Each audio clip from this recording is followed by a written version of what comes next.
Okay. Hello, everyone. I am Riley. This is the Couch Co op Podcast, and I am joined by.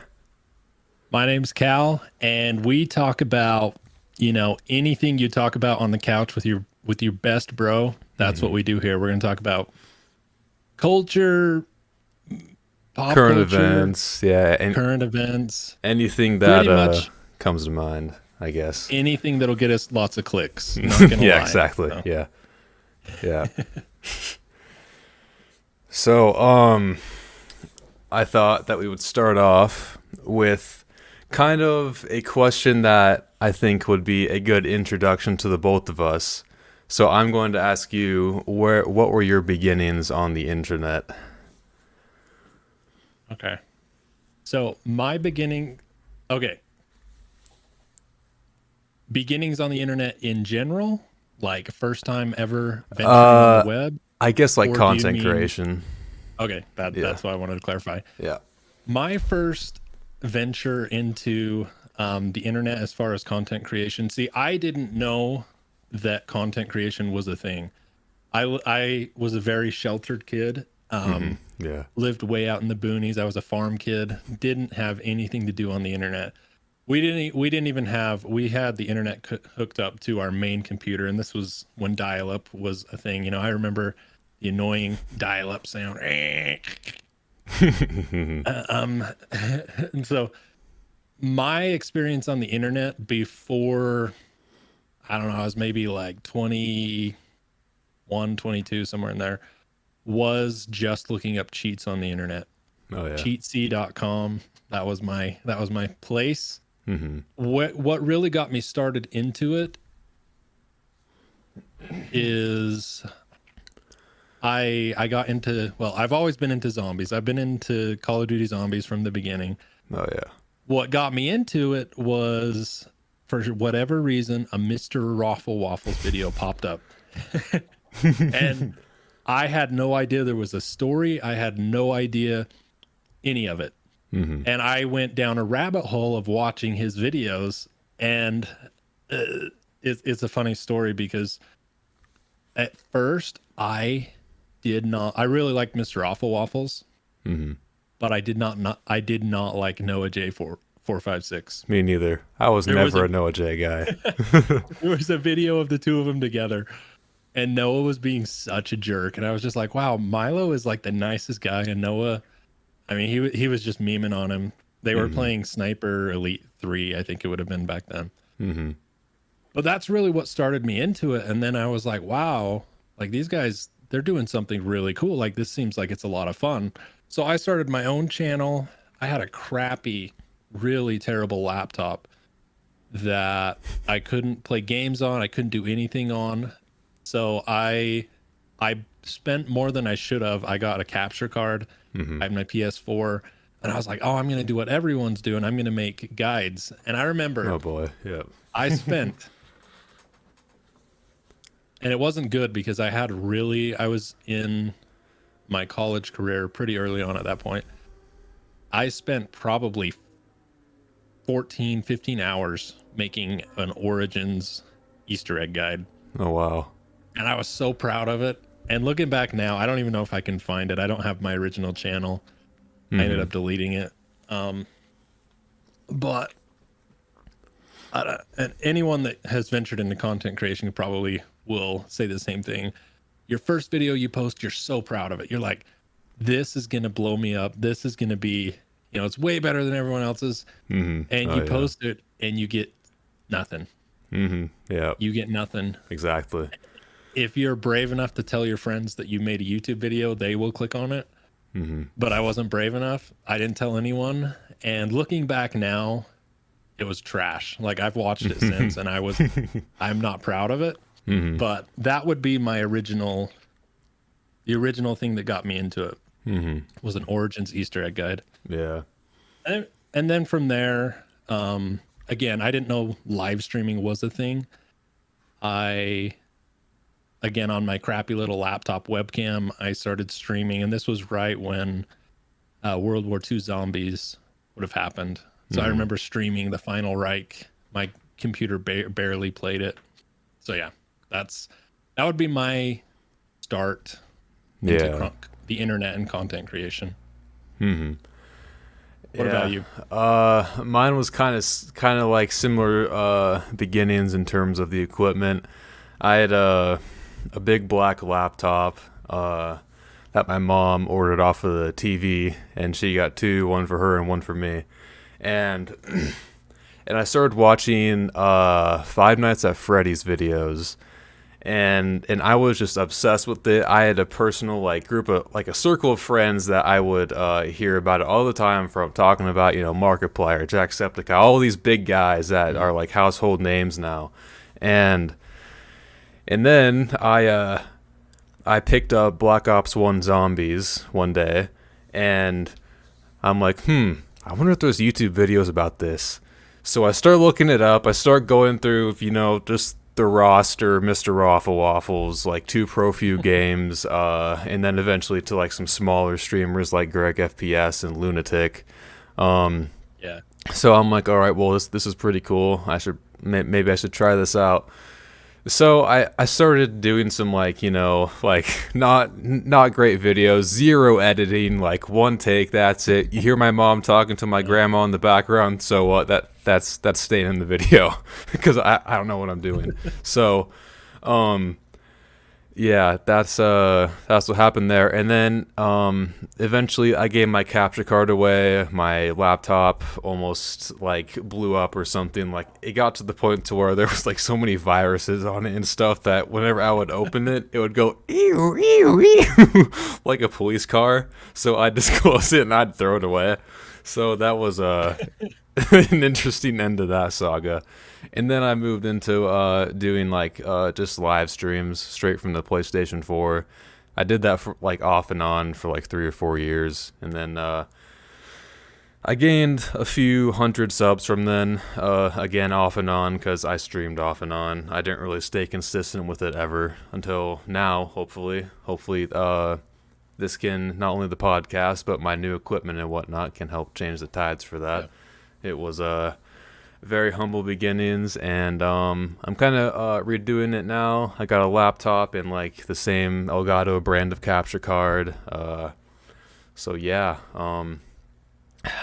yeah, those were my beginnings. Zombies has definitely carried my weight throughout this whole thing, I think. So yeah.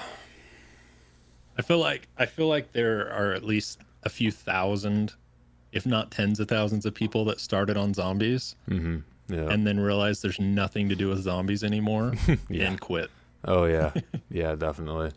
Yeah, it's being someone that like does game content in general is kind of dodgy because you have to rely on the game that you're making it on. And if you're a game like Call of Duty with annual releases and you're constantly recycling the same stuff and the new stuff doesn't stick, and now you're like, okay, do I switch to a new game? Do I get a new job? Do I just abandon this altogether? What do I do? It's not for everyone, that's for sure. Yeah, Yeah. it's definitely trying to make it as a content creator. I feel like especially in gaming is a tough one. It's a really tough nut to crack. Mm-hmm. Um and like you said with Call of Duty, I feel like being a Call of Duty content creator, you kind of have you have even a moderately sized, 20, 30,000 people that watch your videos. I feel like you can make it with Call of Duty because there is enough new content in general. It kind of just depends on if people want to keep watching Call of Duty content. Mm-hmm. Yeah, I mean, I can go down the rabbit hole of like, how bad Call of Duty is, and maybe in like a later episode, but like, I think we could make a yeah, special on that. boy, yeah, oh yeah, I love to. So, um, but yeah, speaking So, of, oh, sorry. no, go ahead. I was just going to say before we change the subject, Mm-hmm. what would you so as far as you wanting to join the content creation scene, what would you say was your most like, oh, I want to do that moment? Or like Um, the person that made you want to replicate that or, do what they're doing? Uh, let's see. Probably. Honestly, that part didn't really stem from Call of Duty. It kind of stemmed from someone named you may have heard of this small YouTuber, Stampy Longhead, Longnose, a Minecraft YouTuber. Uh, Uh, he was super popular back in the day. He fell off anyway.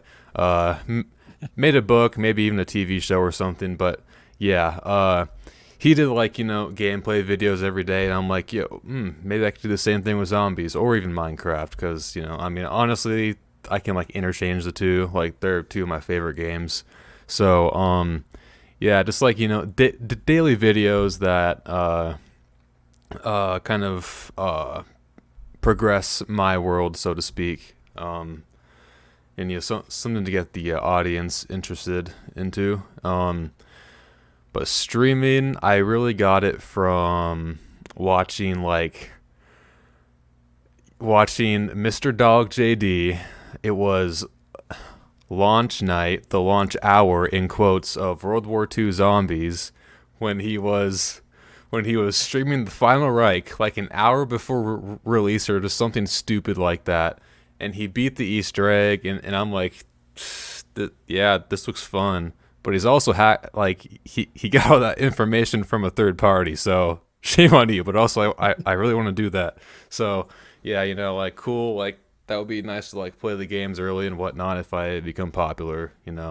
Make maybe not Easter egg guides because I'm not really an Easter egg person, but right. just like general gameplay videos and whatnot, finding uh I don't know, side Easter eggs, hidden references, stuff like that. Yeah. Gotcha. Yeah. What That's about cool. you? So I would say for me, the moment that I really was like, oh man, that looks awesome. I want to do it. For anyone watching that might not be super familiar with what we're talking about with the Call of Duty Zombies community, there was for a couple of years an event that went on called EE for C, so Easter eggs for charity. Hmm. And the biggest, I don't even remember what the number was. It was like 20-ish YouTubers would Yeah, get something like together, and that. they had teams of four, and they would race to complete all the maps or the Easter eggs in the maps. And the community, so the viewers of the streamers, everything that was donated went into the prize pool. The first year they did it, which was probably like 2015, 2016, I don't remember. Yeah, 2016, They 17. Yeah, they raised I think $100,000, and then the next year they raised over 200,000. And for me, that was a really big, because you're told, at least I was told all my life, video games will never get you anywhere. You're Hmm. wasting your time with video games. Like, so for me, that was a big moment that was like, wow, that is a lot of money that these people raised to give to charity. And it was a big like aha moment to me, is like, maybe the internet and gaming isn't bad. Like maybe we can do, maybe you can do good on the internet. And there's a big selfish component of it, because it's like, man, Hmm. these guys are making a lot of money to just sit Yeah. around and, play video games, Hmm. which on the onset, sounds nice, but it gets to a point where you realize how much work really goes into even one video. So Yeah. that was my big moment, was when the community came together and they made this big thing happen. So Well, your choice is a lot more noble than mine. I'll say that. well, no, I think everyone has their own point where they're like, oh, I want to do that. I want to, Hmm. because I would say, I don't know, maybe this is hyperbolic to say, I would say most people start because they watched someone else do it, and Oh they're yeah. like, oh, that looks fun. And Hmm. there's the ones that actually make it, and there's the ones that kind of fizzle out and don't really go anywhere, but they had fun doing it. Hmm. And Yeah. I think it's all valid. Oh yeah. So yeah. Sorry, I interrupted you with my question. What were you going to say? Oh, I was going to switch gears to Star Wars talk because we were Ooh. talking about getting heated over Call of Duty, so I wanted to switch it over to you, about, Andor and whatnot, and, because I Hmm. know that you watched that series recently, so I wanted to hear your thoughts about it. I did. I actually just finished it. And I mean, if you haven't watched it at this point, I'm sorry. It's not really my fault. In general, I thought the series was amazing. I Hmm. think it starts you off on a path that you realize how, because with Star Wars in general, you've got probably your general watchers that have watched the first three movies and then they watched the prequels and maybe they've watched the new ones. And then you have the newer age people that have joined with just the new, 7, 8, and 9. Hmm. There's a lot of, differences. There's a lot of diehards in between whatever, what era you joined in that we, let me think how to say it. I think that shows like Andor, The Mandalorian, um, there's probably a few more I'm not thinking of. They do so much for world building because so much of Star Wars just for most people revolves around lightsabers, the Right. Jedi, the Sith, that you really don't get a perspective, maybe is the right way to say it, of how vast the galaxy actually is. Hmm. We just get, the good and evil fight between the Jedi and the Sith. And even with, and this is tying it back to Andor, the rebellion, we see the rebellion as like an active force in 4, 5, and 6, where in Andor they are really just this ragtag band of nobodies. Yeah. Yeah, I especially like Andor because it brings you down to the ground level of the Star Mm. Wars universe. It's not all about big lightsabers and blowing up Death Stars, it it really brings, not that the movies or the other series haven't brought a human perspective, but it's even more human in Andor, and that's what I like the most about it. It's just everything from the set design and the characters, the environments, everything I think is just outstanding and outdoes what I think the previous movie trilogy has done and what they failed to do. Um, but yeah, Andor is Hey, you can't awesome. you can't say that. Oh yeah. You can't diss the originals. Oh no, the previous the Disney trilogy. Oh, I see. Yeah, yeah. Yeah, but so while we're on the topic of Star Wars television shows, have you seen Mandalorian season 3 in its entirety? I need to watch, I think I think I'm up to the last episode. I was trying to finish it before this, but I didn't quite finish it. Okay. Well, I have seen most of it. Okay. Um man, maybe we will say that for next time then, because so let's talk about it. I've been ready to talk about this since we last talked about it. Let's open up the book of Boba Fett. So, the book of Boba Fett is a show that Disney has released on Disney Plus, and it was met with less than adequate to moderate reception. Let's just say that. Not a lot of people really took kindly to it. It was it was an interesting choice in how it was made. I will get to the goofy parts in a moment, but like in all honesty, like the whole like first half of the show or so, when there's like flashbacks to Boba when he gets out of the Sarlacc pit and whatnot, I didn't like that much. I thought it kind of took away from the story in the present, and I think that's what people wanted to see most. Maybe like just flashback to him actually getting out of the pit, and then just continue on from the present. But um, yeah, I didn't really like that part. There's something mildly interesting now. It's being thrown into the healing tube, whatever it's called, and then Bacta tank or whatever. yeah, and then flashbacks again. So yeah, an interesting show with some okay parts. If I had to name a favorite part, it would have to be the spin move. I knew you were gonna bring that up. Oh, it's a classic. Oh We gotta yeah. watch it. You want to watch it? We Okay. gotta watch it. All right. Are you ready for this? All right. Let's watch it. Okay, here we go.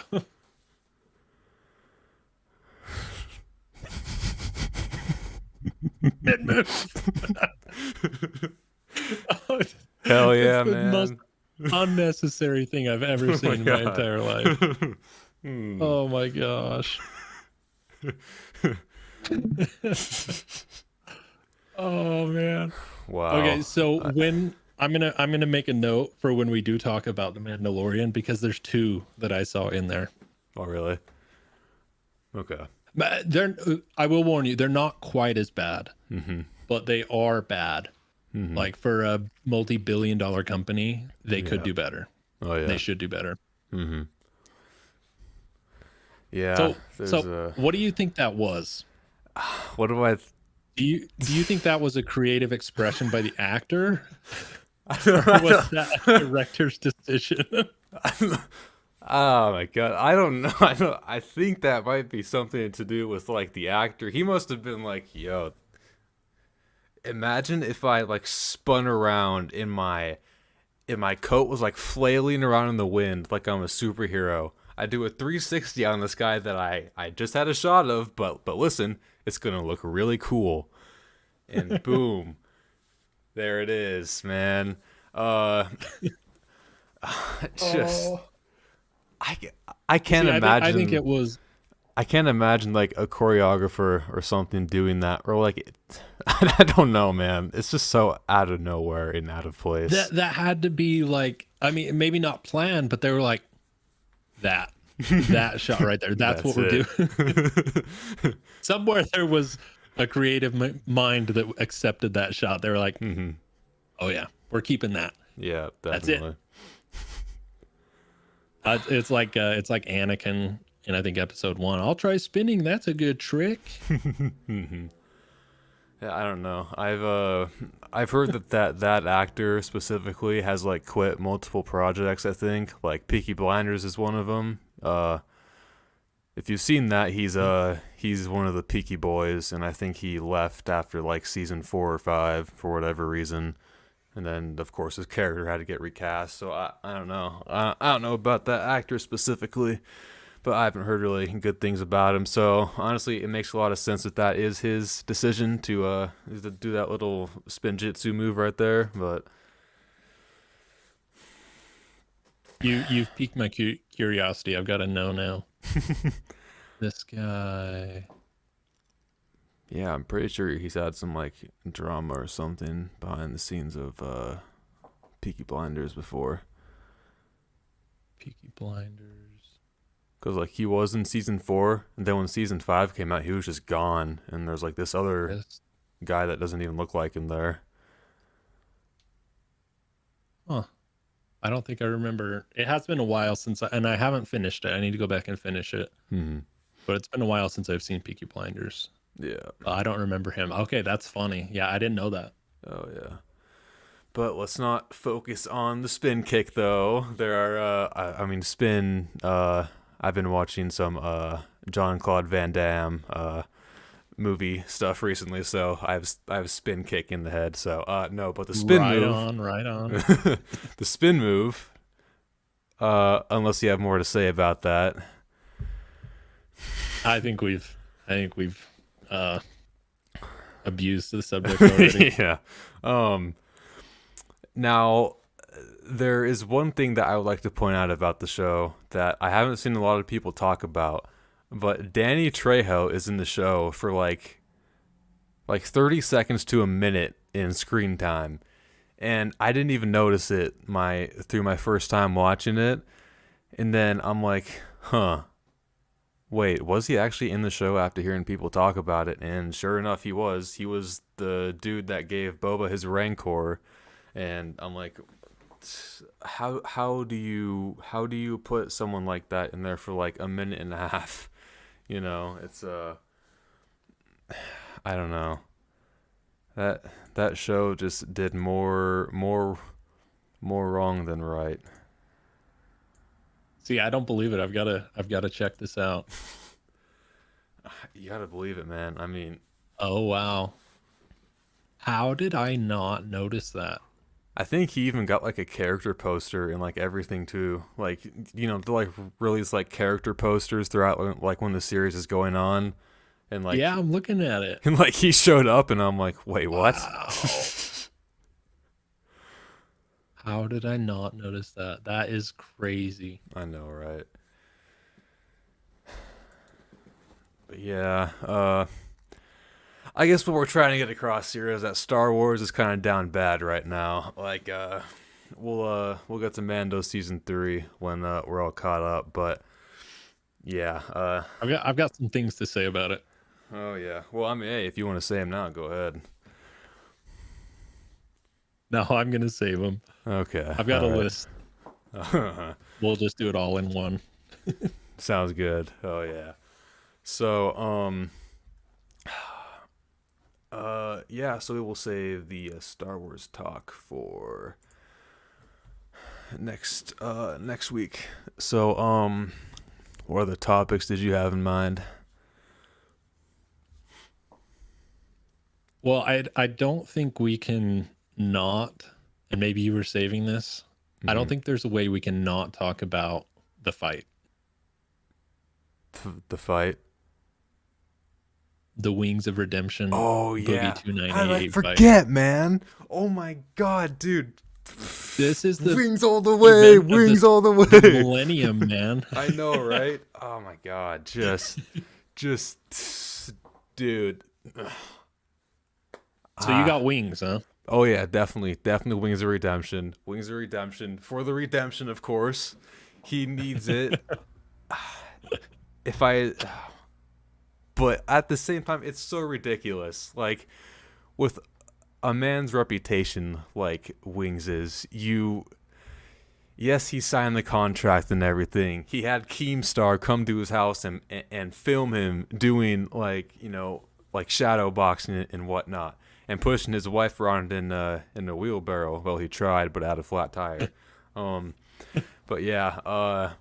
By the way, speaking of that, if you guys have not watched the 800-pound ring by Keemstar, definitely watch that. It's like a short 20-30 minute documentary about the fight where he goes to Wings of Redemption's house and Boogie 2988's house, and they talk about it.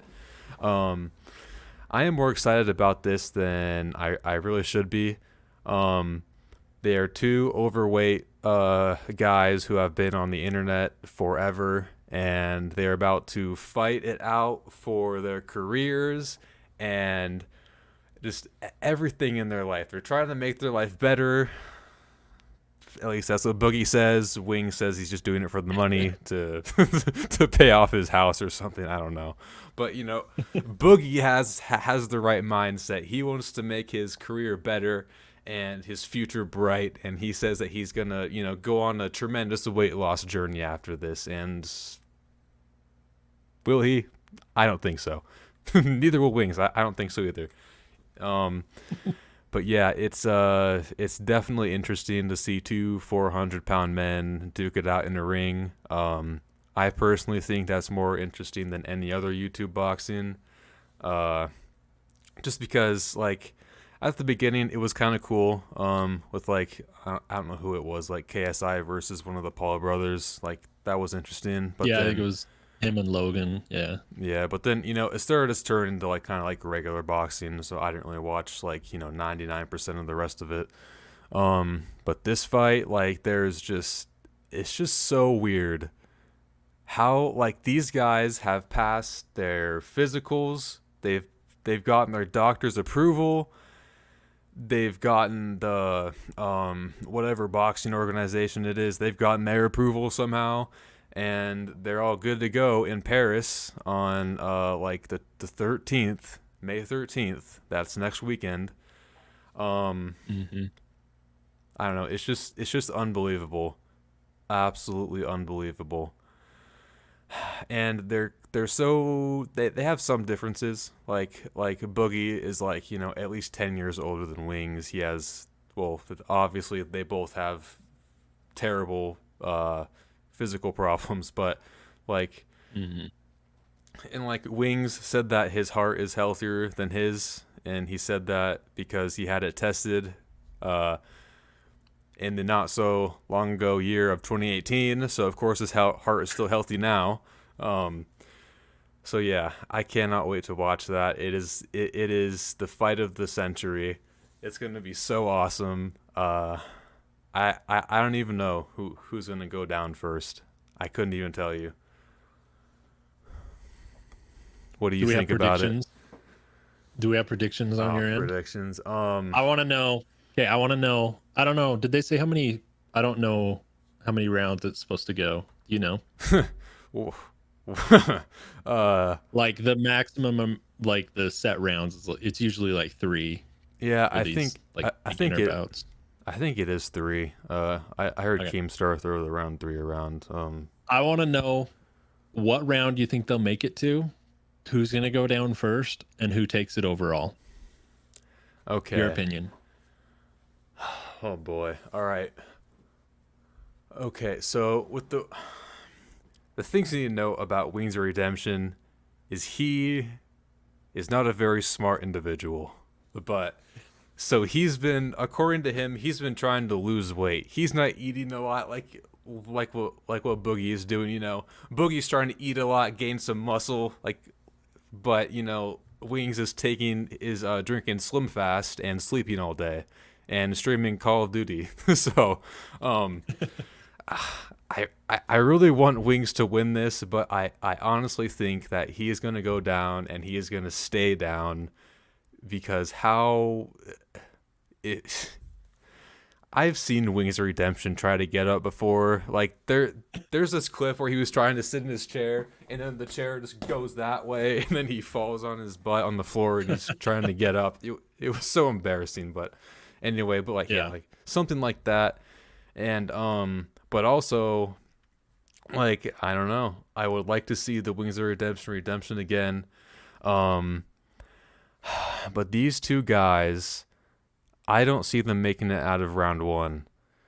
Like just think about it. These two people have been complaining on the internet how they're too fat to go anywhere. They can't even walk to the mailbox and back. And now they're gonna now they have to walk around the ring for at least a minute in like three separate intervals with their fists up and probably hitting each other. And like I ain't no way they're either of them are gonna last past round one. I don't think so. So I think Boogie 2988 will win this fight for all those reasons and not gonna go past round one. Yeah. Yeah. Just a disaster waiting to happen. All right. So I'm gonna give them the benefit of the doubt. I Hmm. think they'll make it to round two, Really? but by round two, they will both barely be standing, Hmm. and there will be no punches thrown.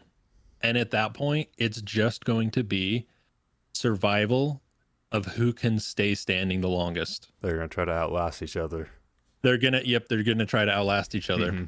They're gonna circle the first round. They're both gonna throw a couple of punches. They're gonna realize what it's like to get punched in the face.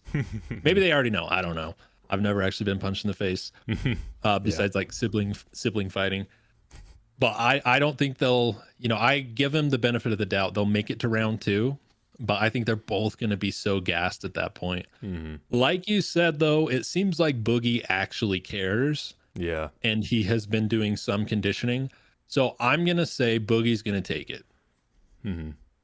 I think that the conditioning is going to be the thing that takes Boogie, and he actually wins it.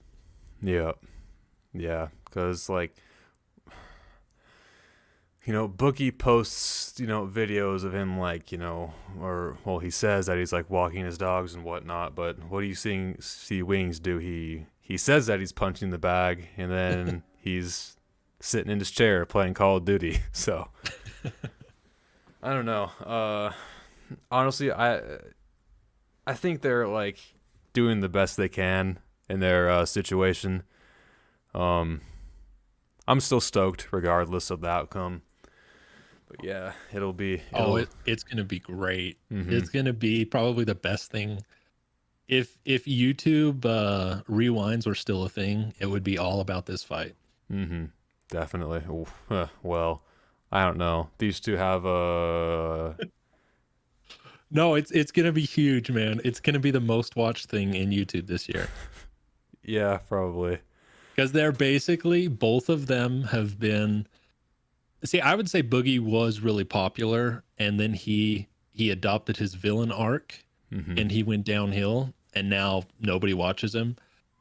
So Yeah. you've got, and I honestly, I'll be honest, I don't know a lot about Wings of Redemption. I've seen some of his stuff, but I Mm-hmm. know he's pretty controversial Yeah, to you say could the say least. that. Yeah. And so I think you've got the two big bad boys of YouTube that have been there for a long time Mm-hmm. duking it out, man. I think it's going to be a huge blowout. Mm-hmm. Yeah, I don't think I would agree with Wings of Redemption more than now. There was this one quote that he said, and it's always hilarious to me. He calls himself the Scarface of the YouTube community. So like, I don't know, man. That would fit perfectly if he was if he's able to beat Boogie now. But yeah, both of them have a very disturbing track record of saying things and doing things. So, yeah, yeah. And they both had weight loss surgery and failed at both. They both failed it. Yeah, they just have a tremendous history, man. That could easily just be wrapped up next weekend. I can't wait Mm. for it. Oh yeah, we're Oh gonna yeah. we're gonna we're gonna be talking about this. Oh heck yeah, man. All right, let's do like a fun question here. Okay. All right, What was your worst teacher experience or teacher in general?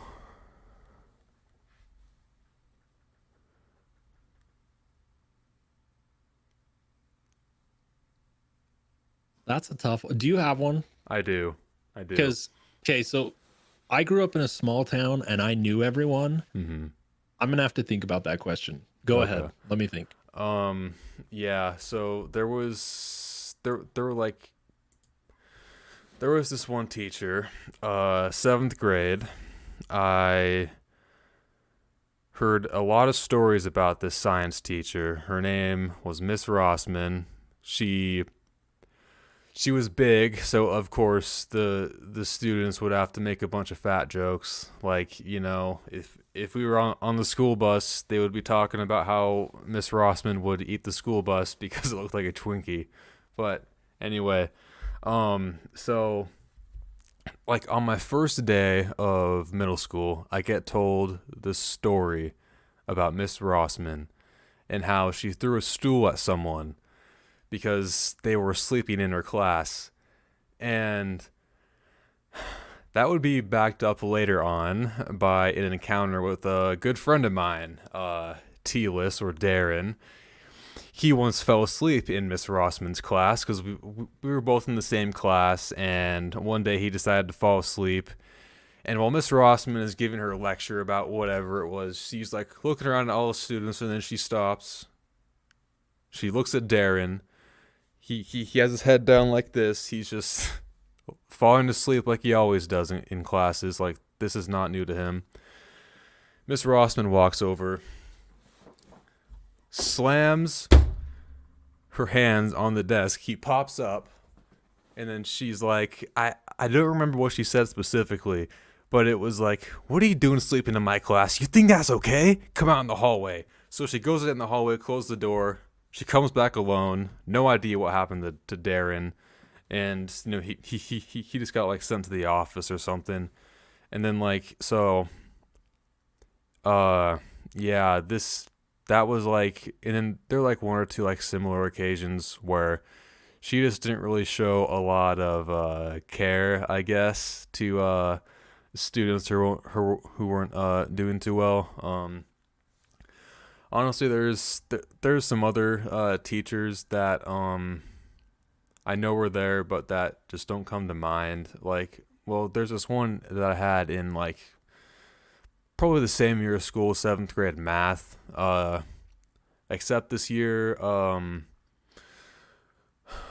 I had her in 7th grade in math, but after I went to high school, I heard the story from someone else that she had punched a hole in the wall and had an affair with the gym teacher at the middle school. Which she dressed up in, like, skirts and dresses and stuff, like, all the time. I mean, and there would always be, like, some other, like, guy teachers coming in to talk to her, and she would get mad all the time. So she had a temper. She was kind of flirty with the other teachers and whatnot. So I think that, like, that's enough to back up what happened. And apparently she was fired, and, like, just God, middle school is just a different time for me, man. It was so weird. It was so strange. Yeah, the teachers. I feel like I've had mostly positive experiences with my teachers, but when I don't, they really stand out and they just irk me, man. So yeah, that's those are like the prominent ones that come to mind. Okay.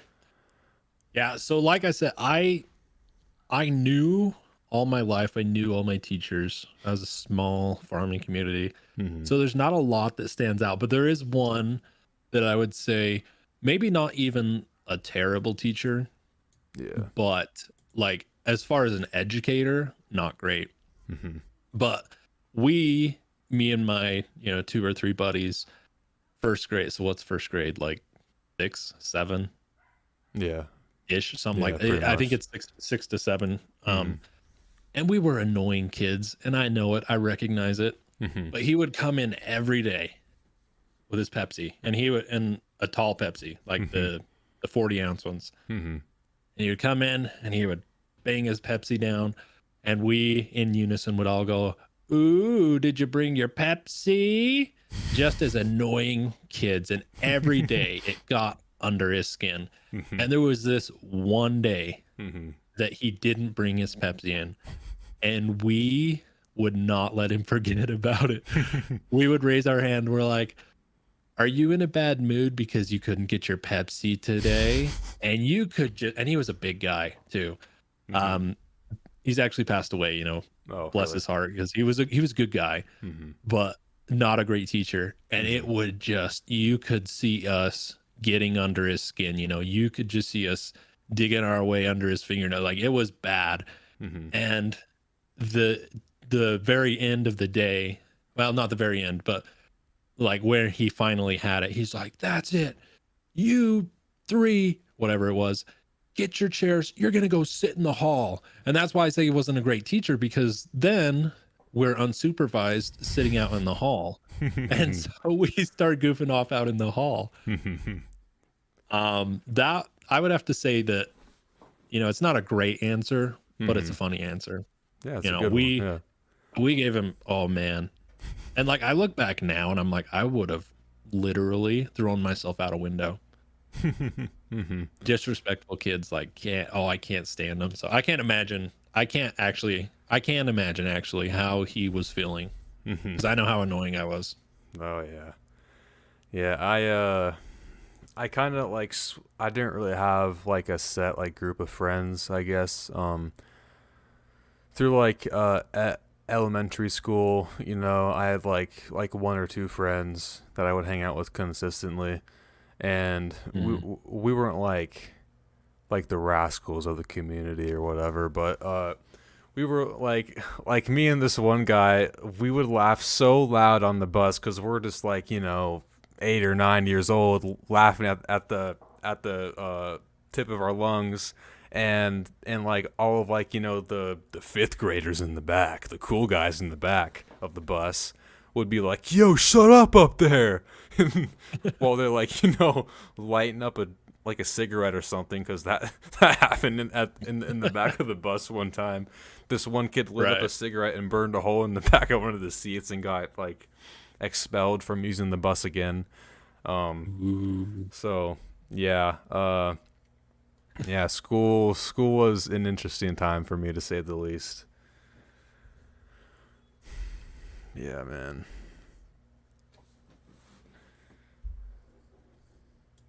All right. So you, I hope you know more about it than I do, Hmm. but Redfall. Oh boy.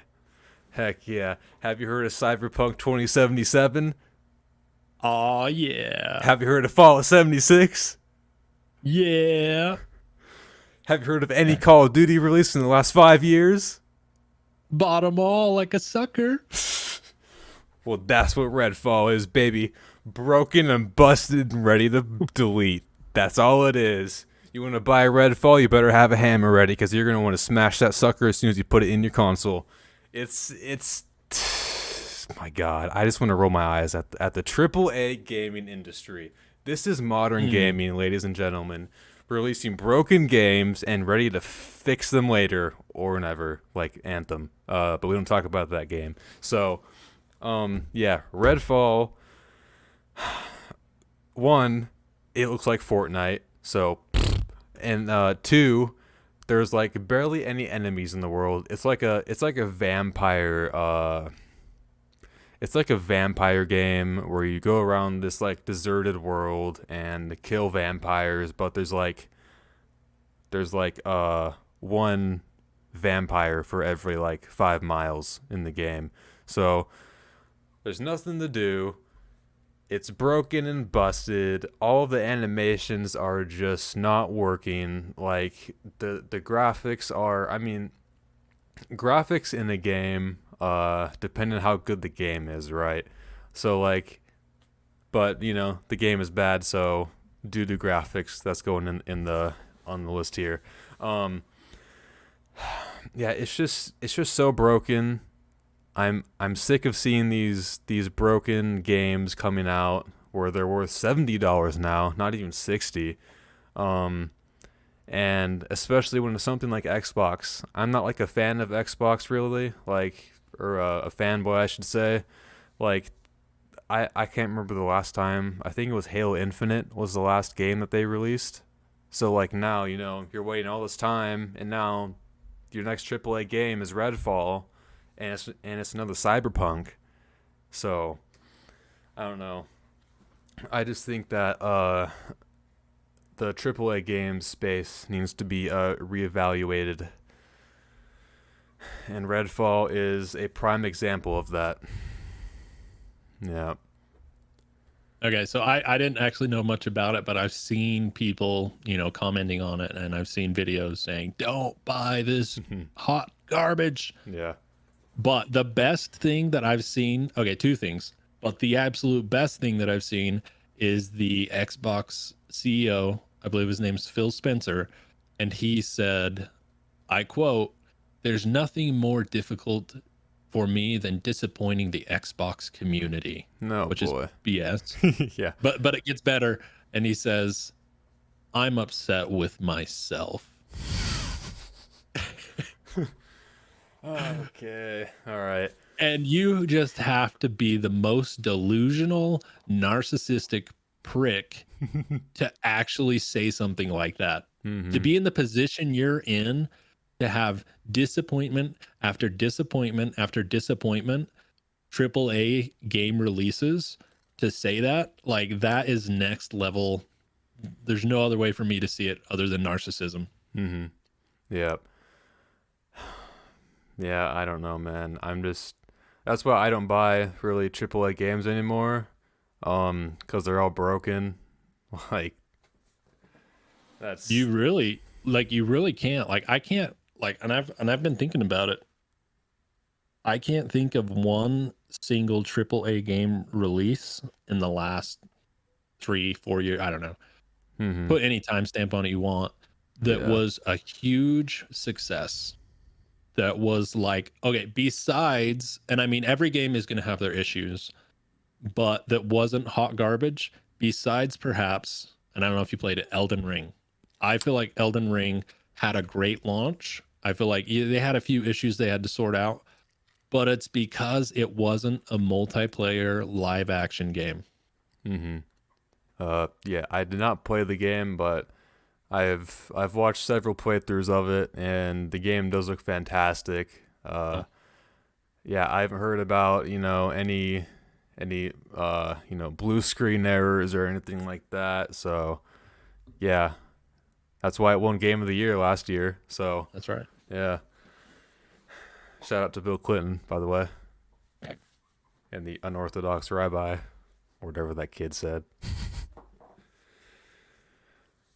Yeah, the AAA game space is not what it used to be. Mm. No, it's really sad. I would say sad, but it's more depressing. It's more, yeah, sad. Maybe sad's a good word for it.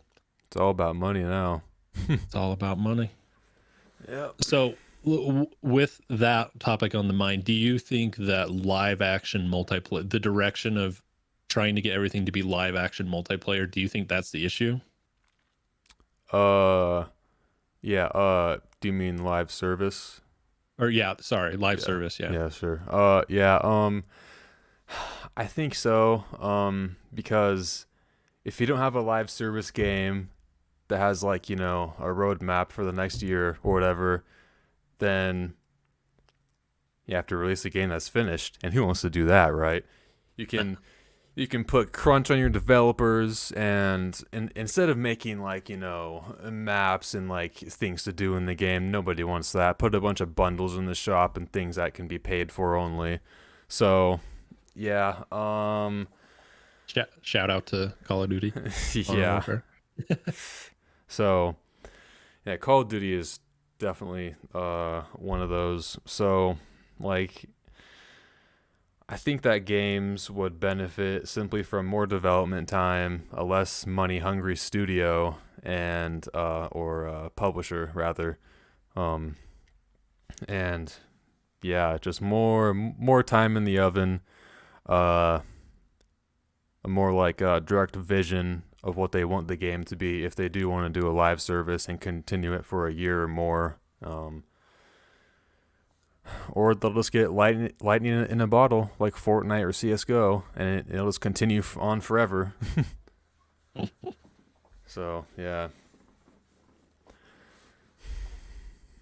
Yeah, it's definitely a mess. It's hard to, I would say it's not hard to be a gamer in the sense like you can play more games now than you ever could, but being an actual like consumer in gaming is hard right now. Yeah. Like I say, it's a huge issue. Like it's going to change your life or anything, but it's Yeah. frustrating. Yeah. Well, like microtransactions are starting to like bleed into cars now. Like I've heard about I forget which car company it was, but like you have to like pay a fee if you want heated seats in your cars. And like if you don't pay the fee on time, then your seats won't heat up. So it's like, all right, dude. So yeah, I don't know. It's like people are starting to notice from outside of the games industry that they can get away with so much. They are still getting away with loot boxes. Not so much in AAA games anymore, but it's more other titles. Like I think CS:GO still has loot boxes. Maybe not. I don't know. I don't play the game, but I heard that they did. Yeah, they have the crates where you can spin for stuff. Yeah. Like so yeah, eventually I think that will just bleed more into our day-to-day lives. Just more fees and payments for things that you previously had for free. Like heated seats. Yeah, exactly. So you have to pay for the model that has heated seats, and then you have to pay the microtransaction every month to use the heated seats. Yep, exactly. That sounds good. Oh yeah. Let's do it for everything. Yeah, right. You have the water heater, but do you want to take a shower? Exactly. Yeah. I mean, Call of Duty makes millions of dollars every year off that same model, so why not? A lot of money. Yeah. It's just $15. Oh yeah. I can just wear cat ears on my operator. Yep. It's a seductive model, man.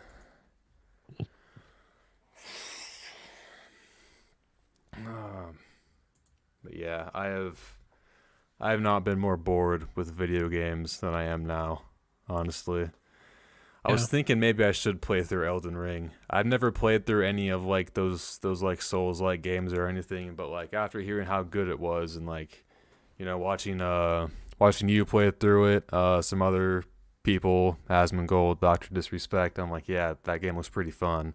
So I was thinking about doing that because I mean I pretty much just play Call of Duty Zombies. I have all these games down here, but I pretty much only play zombies. Mm. Yeah. No, I'm a lot the same. You should definitely play through Elden Ring. hmm It is a great game. I think that see, it was my first From Software game, first hmm Souls like Soulsborne game. Yeah. And I think the hard part about it, but also a really freeing thing about it, is it is very much you can do pretty much whatever you want, whenever you want. hmm There's no direction. The directions in the game, there's no hand holding. It doesn't tell you where to go other than you have the grace, which points you in a general direction. hmm So it's very freeing to get away from, I would say hand holding in general in games that tell you, your objective is here. It's 240 meters away. You have to do this thing, pick up this thing, and take it. Oh It, yeah, it I've definitely makes it more, I would say, interesting.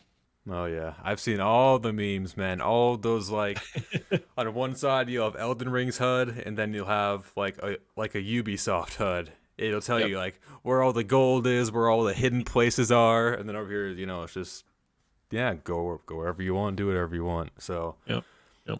I definitely like that, which is kind of a reason why I don't know if you've played many of the Far Cry games, but I didn't really until Far Cry 5 came out, and I'm like, whoa, this is set in like rural America. This looks like an awesome setting.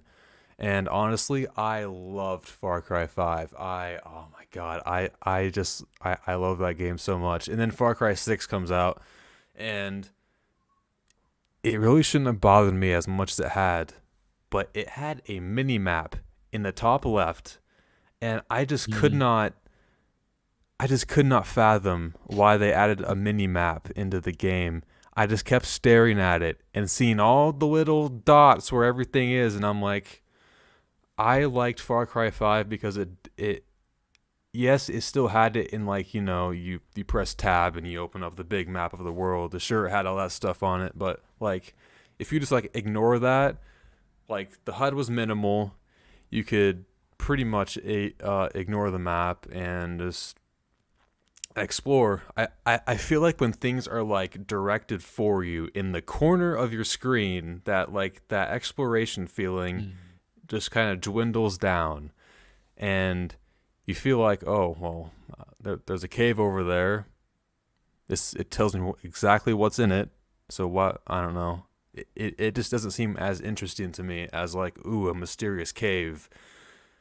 And yeah, that's why I didn't really play much Far Cry 6, is because it had that similar mechanics in it.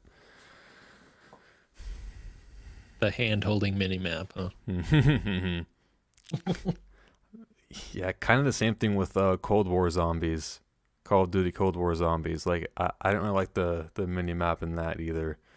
Kind of for the same reason, and also the HUD. I got PTSD from the Black Ops 4 HUD, so I want as less things on the HUD as I possibly can get.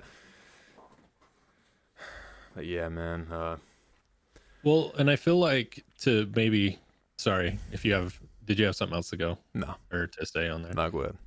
And I feel like that's a great thing about zombies, the original zombies, is it was kind of that same thing. Like you could just do whatever you wanted. There was no direction. And I mean, as every title you get farther into the series, there's a little more of it and a little more of it. Even Black Ops 3, which I think has the best zombies in general, Me too. it still has a pretty detailed HUD, and then you can pull up the little menu and it shows you, your parts and stuff like that. But it really did need that for a lot of the mechanics that it had. But going into, getting into the deep dive of the statistics of the people that completed each Easter egg, and I don't remember the numbers, but I remember hearing it was only like 0.2. It was very low. Very low. It was Yeah. a very small number of the total. players of Black Ops 3 Zombies that had completed even one of the Easter eggs, Mhm. let alone completing all the Easter eggs. And then they compared that number to the Cold War numbers, and it was like 6% or something like that. You know, hundreds of thousands of more people had actually completed the Cold War Easter egg, which I think is great from like a sense of like, hey, everybody, you know, more people can do this. But Mhm. I do think it takes away from the feeling of accomplishment that you get from doing one of the really hard Easter eggs. Yeah. I think Call of Duty Zombies now, from like Black Ops 4 onward, kind of had a problem with that Halo is having now, where they're trying to cater to an audience like the broader audience, the general audience, and not like the millions and millions of players that they already have. Um, like, you know, I just think that I think most of what they did in Cold War was great. Like I liked all like the progression and stuff. And then, Yeah. you know, when you hear about how Outbreak supposedly contains half the player base of zombies, and then out comes Vanguard, and it's just all round based stuff. Mm. Or not round based, like objective based stuff rather. But Yeah. yeah, I don't know. I think that there is definitely a lack of creativity in the industry as a whole. Uh, I the simple answer is money. I think, you know, Yeah. these publishers have all these investors and stuff to please, so they have to keep pumping out these games. There's not a lot of like original IPs, and then when one does come out, you get a Cyberpunk or a Redfall. So yeah, not an excellent place to be when you are like a gamer that like primarily focuses on these like AAA studios. You know, Yeah. once in a while you'll get like an Elden Ring, sure, but I feel like the vast majority it just isn't really what people want. Yeah, definitely. Yeah. Which is, you know, with and it's probably easier to say as a consumer of the product rather than a producer of the product. Yeah. But looking at, you know, diving back into zombies and the zombies numbers, Zombie Chronicles was the best selling DLC Mm-hmm. for Call of Duty ever, I believe. And maybe it was the best selling of the year in general. I can't remember exactly. You know, it's been I think it was five, the best six, selling 7 years. DLC for like on the PlayStation Store for that year. Yeah.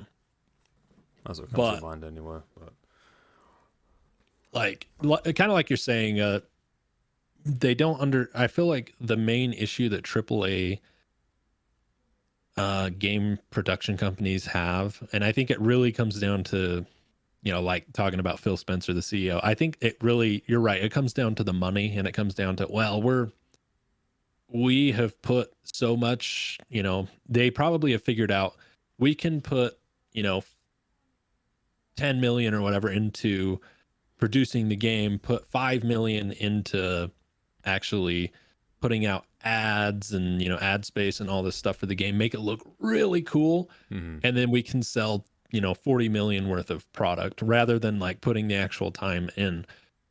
I think it just, you're like you said, it's just the easy road to make a quick buck. Yeah, definitely. That's unfortunate because a lot of people love video games now, especially after the Yeah. pandemic, man. Like, just, yeah. Yeah, man. So, let's end this off with a final question. What is your favorite conspiracy theory? I was hoping you'd ask me this one.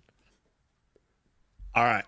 So this is my favorite conspiracy theory that I don't want to be true, but like the mystery or like the intrigue in the back of my mind makes me really want to believe it. Mm-hmm. But not that I don't want the outcome to actually have happened, but there's a lot of evidence proving, maybe not proving is not right.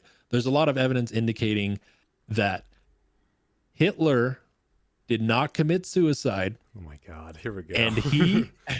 and he and a lot of his general staff, I'm not very good with like the actual history behind it, what they're Yeah. his generals Mhm. escaped to South America. I believe it's Brazil. Correct me if you know better. Brazil. Huh. Okay. No, I no, no, no. What was it? I heard that they were hiding under the ice in a city, but okay, go on. No, no, no. But there has been, and maybe I will actually. I've been wanting to watch it. There's a documentary.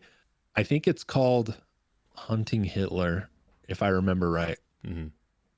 And it's a really, it's a really high production. I think it was like a history, like the History Channel produced, video. Yeah. I will go back and check on it, but what I will say real quick is the remains they found in the bunker that were supposed to be Hitler's were proven, or rather maybe not proven, maybe indicated to not be Hitler's. And there is a huge population of German descendants in a South America country, and I can't remember which one it is. Hmm. And even like the descendants, like the people down there will say, oh yeah, my great grandpa was a Nazi and he escaped from Germany in 1945 or whatever it was. Mhm. So like I said, I think it's an interesting, because if it's true, which we'll probably never know if it's true, everyone in the world has been lied to, and he got away with the atrocities that he did. But it's interesting to me because that would be probably the biggest lie ever told.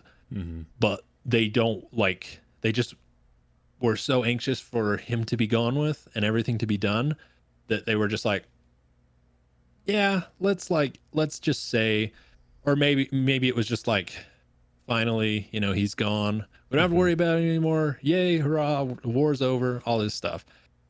I don't want it to be true because he should have died. Yeah. But like I said, I want to retouch this because I want to actually talk about, I want to come with some ideas from the video. I want to actually watch it before we talk about it. Mhm. But I'll write them down and we'll touch on it again because it's an interesting topic to me anyways. Oh yeah. Maybe it is. nobody else cares, but Oh, you have no idea, man. Now mine actually kind of is going off of that one. So, you look in the sky. What do you see? no, my neck. I have two monitors. One's up. Oh no, more. no. I'm doing something. Oh, sorry. Go ahead. Okay. You look in the sky. What do you see? You look in the sky. What do you see? Yeah. What do you see when you look up there? You're probably thinking the stars, the sun, clouds, even, Yeah. right? Yeah. It's a dome, dude. What? It's a dome. It's a Up dome. there is a big light that circles around, and then the moon comes up. We're on a two-dimensional plane. This is not a globe. Oh. We've been fed lies, and I'm I going heard to tell about you this why. one. I know, right? So let me hit you with this. If I don't know, Australia is, below us, why is toilet water not flying down into space or hitting people, or why aren't any of the buildings just ripping out of the ground and into the air, right? Why? This sniper buddy of mine, he says when he shoots a bullet, it doesn't fly off into space. This pilot buddy of mine, when he's flying, he doesn't fly off into space. So the Earth must be flat. And you want to know why? It's because the Great Ice Wall, not like Game of Thrones, the Great Ice Wall is housing the Nazis and Hitler. He's building an army to retake, I don't know, whatever the flat earthers believe that he's going to do over there. But yeah, I don't believe in this, but the flat earthers think that Hitler is hiding underneath the ice in a massive Nazi city, and the reason why the Earth is flat is because they want to keep him a secret for whatever reason that cannot be explained with reason. So, yeah, that's I love the flat Earth conspiracy theory because it's so grounded in reality. Because why wouldn't it be? Um, Everyone's lying. Everyone is lying. NASA's lying. Pilots are lying. Who else? Everyone is lying. Everyone. How could every single person be lying? Like, I don't know. I just find it so ridiculous that like they they have like these conventions, and it's just like a circle jerk of people that believe in this nonsense, and it's hilarious. So yeah, I love the flat earthers to make fun of them. That is why I love the flat earthers, and thus the flat earth conspiracy. It's their brains are flat. I mean, come on. So yeah, I Can I add one point to the flat Earth theory? go ahead. My favorite personal point is if we really are in a solar system and there is one massive object that we all revolve around, and if we are truly going the distance and the speed we are, why haven't we flown off? If this is really a ball spinning, 1,000 miles an hour or whatever, why haven't we just flown off of it? That makes sense. I mean, yeah, I don't know. I walk around with like, boots that keep me like gravity stuck down to the ground in case I get swept off my feet because I know that the world is still spinning. I have them on right now. I cannot risk it. I don't want to go flying off into space. Who wants to do that on this flat Earth? So You yeah, make you man. make fun of us, but we make a lot of sense. Why is the Yeah. water in my swimming pool? I don't have a swimming pool. My grandma's swimming pool. Why is the water stationary? If we're moving so fast, explain that one to me, smart guy. Mm, uh, because Hitler below the ice is Oh, using. that's Yeah, right. because of the big mechanism that they're building is taking all of the gravity, lack of a better word and not a fake word that doesn't mean anything, down to the crest of the earth. Yeah, the Earth, the 2-dimensional Earth. Oh, So yeah, that's why. that is a great conspiracy theory. Oh yeah, man. I see. I didn't know about that. I've heard about the ice wall, but I didn't know that, Hitler was on the other end of it. It's funny how he just is He just the pops root of up in all all these evil. different conspiracy He just theories. everything that's wrong in the world in general, it's him. Oh yeah. I mean, who better to put all the blame on?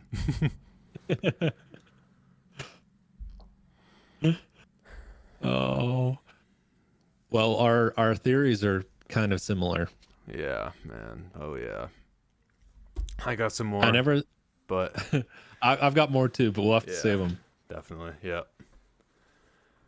Can I hint at one? Go ahead. The moon. Oh boy. The moon.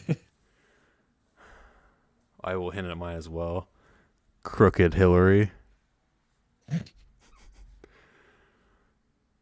Oh yeah, man. Don't even get me started on Helen Keller. Oh no, I recently have just heard that one. This I did not believe it. I yeah. Don't even get me started on Helen Keller. Yeah, man. Yeah, we got a lot to talk about, Oh apparently. yeah. but not a lot of time today. I think that's about what we're gonna call it. Yeah. Yeah, I think that's right. good. All right. Well, thanks everyone for watching. It was a fun episode. I cannot wait to do it again. Yeah. Is there anything you want to say? Closing Can only go remarks? up from here. It can only go up from here. Yes, sir. Unless we really get into the Hitler conspiracy stuff, then it probably could go downhill pretty fast. Yeah. That's all our channel is, just a bunch of Hitler conspiracies. We're just the Hitler conspiracy theorists. We just get banned on YouTube on our first episode because they don't like conspiracy theories. Oh yeah. But yeah, no, anyone that's watching, thanks for watching. Like we said at the beginning, we're just a couple of guys. Ideally, we would have a couch that we sit on, but we live in two different areas, so maybe one day we can make it happen. Yeah. Yes, sir. All right. Well, this first episode will be put on my channel and on the Couch Co-op channel and on one of yours, I think, too. Are you doing my that? main. Yeah. Okay. My main. It should be Calhoun. All right. And then Calhoun channel. after that, we're gonna keep it on the Couch Co-op channel. So yeah, definitely subscribe to that. Yeah, thank you all for watching or listening. We will see you all in the next episode.